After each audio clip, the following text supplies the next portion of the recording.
13 number پر آتا ہے رمضان کا مہینہ وہ ہے جس میں اللہ تعالیٰ جنت کو اور حوروں کو سجاتے ہیں،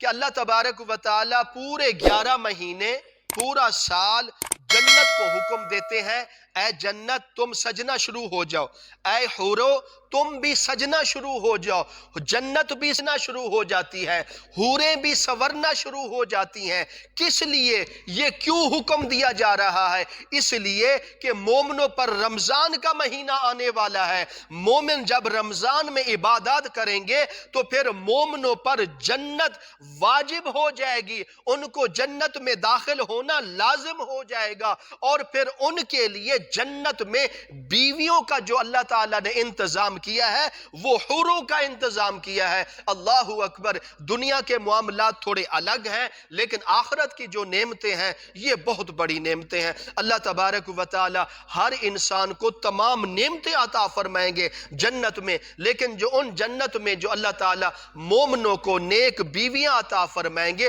حوریں ہوں گی۔ حدیث میں آتا ہے ایک حور کا اتنا حسن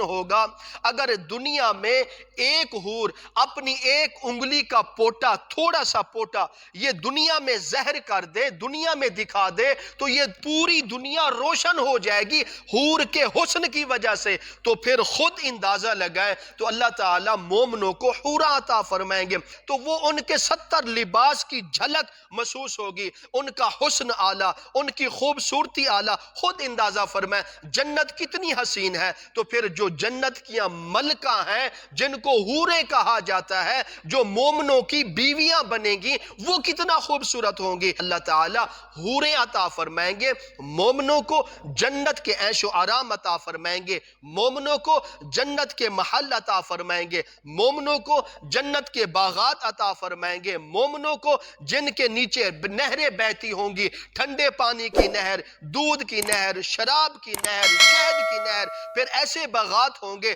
پھر وہاں یعنی کہ ہمیں کوئی ڈسٹرب کرنے والا کوئی نہیں ہوگا، کوئی خلل پیدا کرنے والا نہیں ہوگا، جہاں جی میں آئے گا جہاں جائیں گے، پھریں گے، گھومیں گے، کھائیں گے۔ جنت میں صرف اللہ تعالیٰ کی نعمتوں کو حاصل کرنا ہے،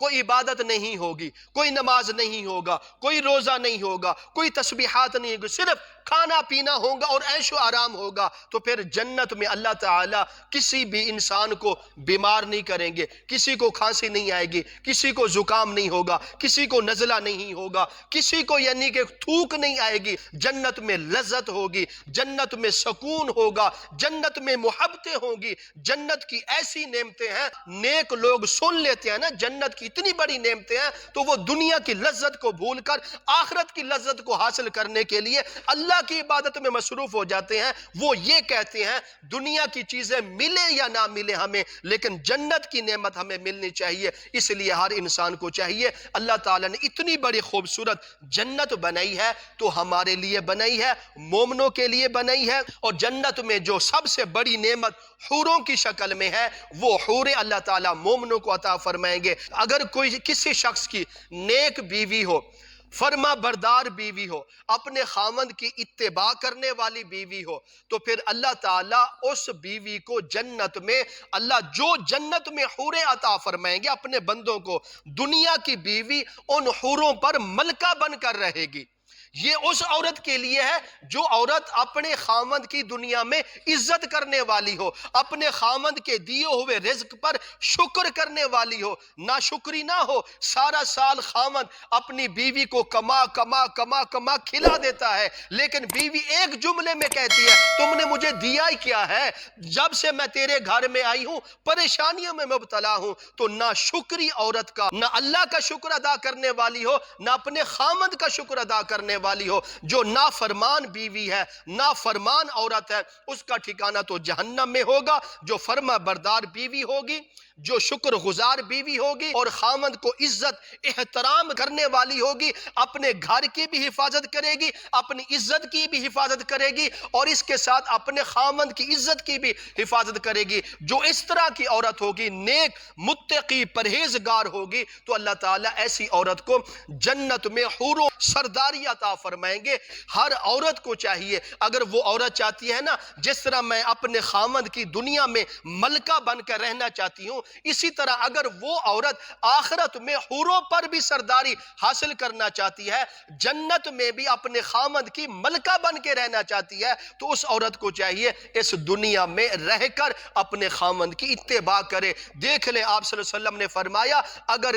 اللہ کے بعد کسی اور چیز کو سجدہ کرنا منظور ہوتا تو آپ صلی اللہ علیہ وسلم فرماتے ہیں میں عورت کو حکم دیتا وہ اپنے خاوند کو سجدہ کرے۔ اتنا بڑا مرتبہ اللہ تعالیٰ نے خاوند کا رکھا ہے عورت کے سامنے، اس لیے عورت کی ذمہ داری ہے اپنے خاوند کی فرما برداری کرے، اور خاوند کو بھی چاہیے اپنی بیوی پر یعنی کہ سختی نہ پیش کرے۔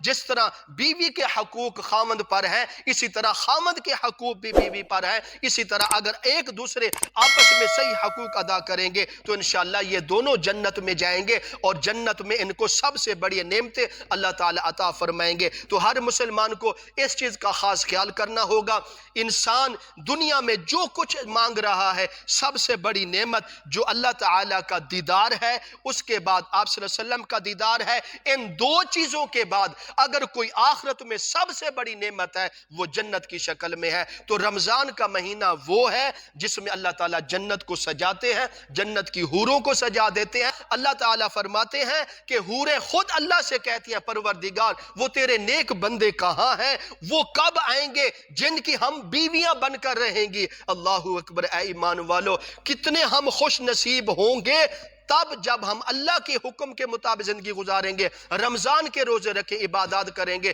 تو اللہ تعالیٰ ہمیں دنیا میں بھی عزت عطا فرمائیں گے، آخرت میں بھی، اور حوریں جنت ہم مومنوں کا استقبال کرنے کے لیے انتظار میں کھڑی ہیں، اور روزانہ وہ انتظار کرتی ہیں کہ وہ مومن کب آئیں گے۔ اللہ اکبر، دیکھ لیں کہ جنت اور حوریں ہمارا انتظار کر رہی ہے۔ تو اللہ تعالیٰ نے رمضان کا مہینہ وہ ہمیں عطا فرمایا ہے، جنت کو سجایا جاتا ہے اور حوروں کو سجایا جاتا ہے، خوبصورت بنا دیا جاتا ہے۔ جنت اور حوریں اللہ کے نیک بندوں مومنوں کو طلب کرتی رہتی ہیں، اور اللہ تعالیٰ ان سے وعدہ کرتا ہے اے جنت اے حوروں ٹھہر جاؤ، ان قریب وہ وقت آنے والا ہے تمہیں تمام نیک مرد مومن عطا کر دیے جائیں گے۔ تو اس لیے ہر انسان کو چاہیے جنت چاہیے، جنت کی حوریں چاہیے، جنت میں عیش و آرام چاہیے، تو پھر آپ کو رمضان کے روزے رکھنے ہوں گے، رمضان میں عبادت کرنی ہوگی۔ اگر ہم رمضان کے روزے عبادت کریں گے تو انشاءاللہ اللہ ہمیں جنت بھی عطا فرمائے گا اور جنت کی سب نعمتیں بھی عطا فرمائیں گے۔